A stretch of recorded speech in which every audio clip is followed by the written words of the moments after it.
ಮಸಾಲೆ ಪುರಿ ಮಾಡುವ ವಿಧಾನ ಹೇಗೆ ಅಂತ ತೋರಿಸ್ಕೊಡ್ತೀನಿ ನೋಡಿ.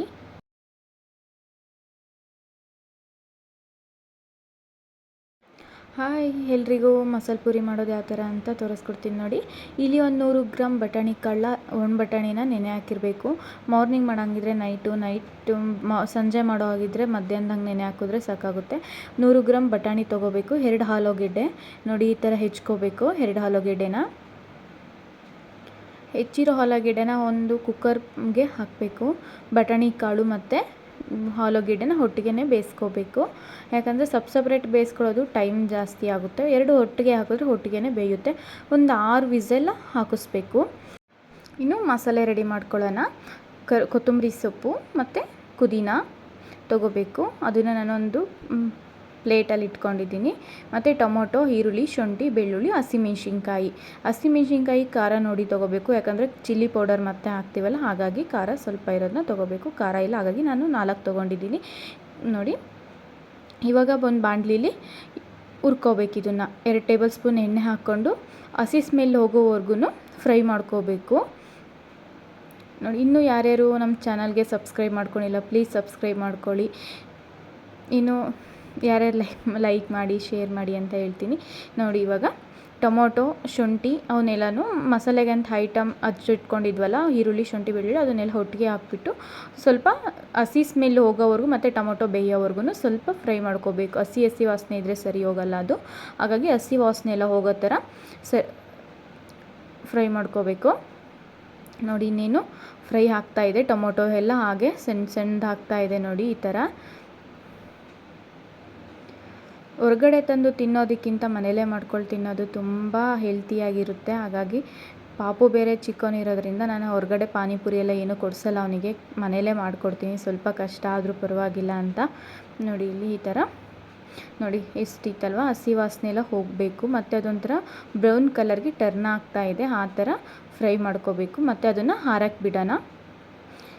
ಒಂದು 5 ನಿಮಿಷ ಆರಿದ್ರೆ ಸಾಕು. ಈ ಕಡೆ ಒಂದು ಮಿಕ್ಸಿ ಜಾರಿಗೆ ಪುದೀನ, ಕೊತ್ತಂಬರಿ ಹಾಕ್ಕೊಳ್ತಾ ಇದ್ದೀನಿ. ಮತ್ತು ಫ್ರೈ ಮಾಡಿ ಇಟ್ಕೊಂಡಿರತಕ್ಕಂಥದ್ದು ಟೊಮೊಟೊ, ಅದನ್ನೆಲ್ಲ ಫ್ರೈ ಮಾಡೋಂತ ಇಟ್ಕೊಂಡಿದ್ವಲ್ಲ ಅದನ್ನೆಲ್ಲ ಹಾಕ್ಕೊಳ್ಳೋಣ ಮಿಕ್ಸಿ ಜಾರಿಗೆ. ಇದು ಸ್ವಲ್ಪ ತಣ್ಣಗಾದ್ಮೇಲೆ ಮಿಕ್ಸಿಗೆ ಹಾಕಬೇಕು.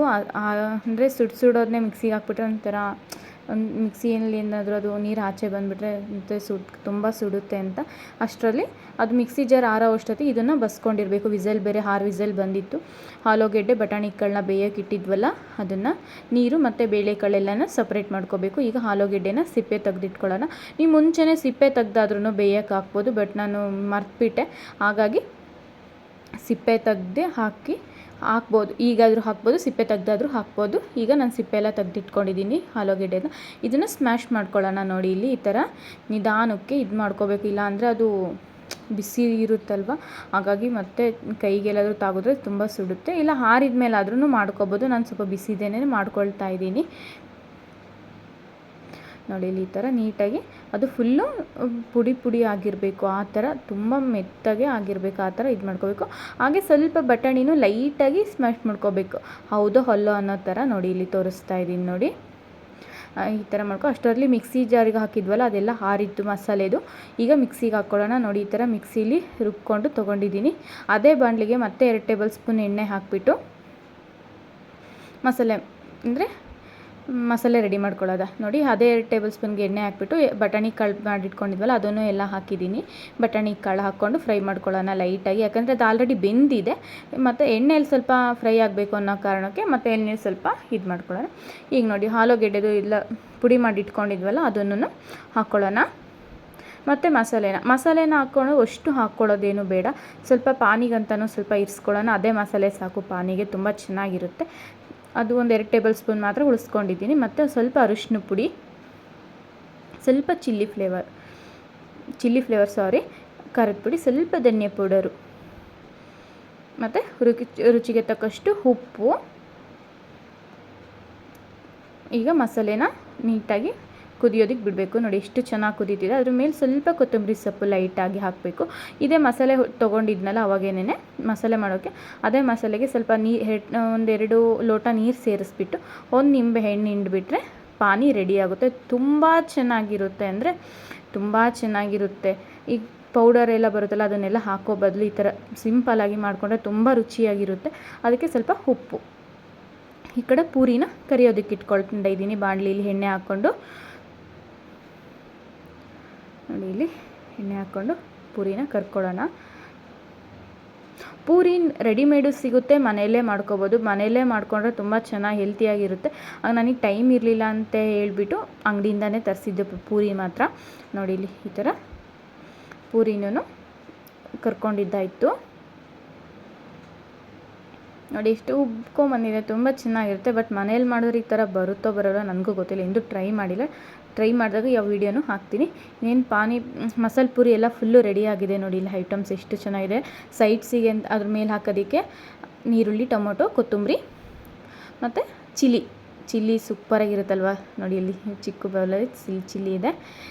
ನೋಡಿ ಈಗ ರೆಡಿ ಮಾಡಿ ನಮ್ಮ ಅಮ್ಮಂಗೆ ಕೊಡೋಣ. ಏನು ಹೇಳ್ತಾರೆ ನಮ್ಮಮ್ಮ ಅಂತ ಕೇಳೋಣ. ನಾನು ಮಾಡಿರೋ ಅಡುಗೆನ ನಮ್ಮ ಅಮ್ಮನ ಮೇಲೆ ಇವತ್ತು ಪ್ರಯೋಗ ಮಾಡ್ತಾ ಇದ್ದೀನಿ. ತುಂಬ ಚೆನ್ನಾಗಿ ಬಂದಿರುತ್ತೆ ಅಂತ ನನ್ನ ಒಪಿನಿಯನು ಅಂತ. ಅದು ತುಂಬ ಚೆನ್ನಾಗೇ ಬಂದಿದೆ. ಸ್ಮೆಲ್ ನೋಡಿದ್ರೆ ಹೇಳ್ಬೋದು ಘಮ ಘಮ ಅಂತಿದೆ. ನೋಡಿ ಈಗೆಲ್ಲ ಹಾಕಿ ಅಮ್ಮಂಗೆ ಕೊಡೋಣ. ನೀವು ಈ ಥರ ಮನೆಯಲ್ಲಿ ಮಾಡ್ಕೊಂಡು ತಿನ್ನಿರಿ. ಯಾಕಂದರೆ ಹೀಗೆ ಹೇಳ್ತಾ ಇದ್ದರೆ ಹೆಲ್ತ್ ಬಗ್ಗೆನ ತುಂಬ ಗಮನ ಕೊಡಬೇಕು. ಯಾಕಂದರೆ ಇವಾಗಿನ ಹೇಳೋದಕ್ಕೆ ಬರಲ್ಲ ಈಗ ಯಾವ ಟೈಮಲ್ಲಿ ಏನು ಅಂತ. ಹಾಗಾಗಿ ನಮ್ಮ ಹುಷಾರಲ್ಲಿ ನಾವು ಇರಬೇಕು. ರೋಡ್ ಸೈಡ್ ಮಾಡೋದ್ರಲ್ಲೆಲ್ಲ ತೊಗೊಂಡು ಡಸ್ಟ್ ಇರುತ್ತೆ, ಧೂಳಿರುತ್ತೆ, ಆ ಥರ ತಿನ್ನೋದಕ್ಕಿಂತ ಮನೆಯಲ್ಲೇ ಸ್ವಲ್ಪ ಮಕ್ಕಳಿಗೋಸ್ಕರ ಟೈಮ್ ಕೊಟ್ಟು ಮಾಡಿಕೊಟ್ರೆ ಮಕ್ಕಳೂ ಖುಷಿ ಪಡ್ತಾರೆ, ನಮಗೂ ಹೆಲ್ತ್ ಚೆನ್ನಾಗಿರುತ್ತೆ ಅಂತ ಹೇಳ್ಬೋದು. ನೋಡಿ ಇಲ್ಲಿ ಇದ್ರ ಮೇಲೆ ಮಿಕ್ಸ್ಚರು, ಮೊಸರು ಹಾಕಿ ತಿಂತಾ ಇದ್ದರೆ ಸಖತ್ತಾಗಿರುತ್ತೆ. ನೋಡ್ತಾ ಇದ್ರೇ ಬಾಯಲ್ಲಿ ನೀರು ಬರುತ್ತೆ. ಫಸ್ಟು ನಮ್ಮ ಅಮ್ಮಂಗೆ ಕೊಡೋಣ, ಹೇಗೆ ಅಂತಾರೆ ನೋಡೋಣ ಬನ್ನಿ. ಹೆಂಗೈತಮ್ಮ? ಸೂಪರ್ ಆಯ್ತಾ? ಇಷ್ಟ ಆಯ್ತಾ?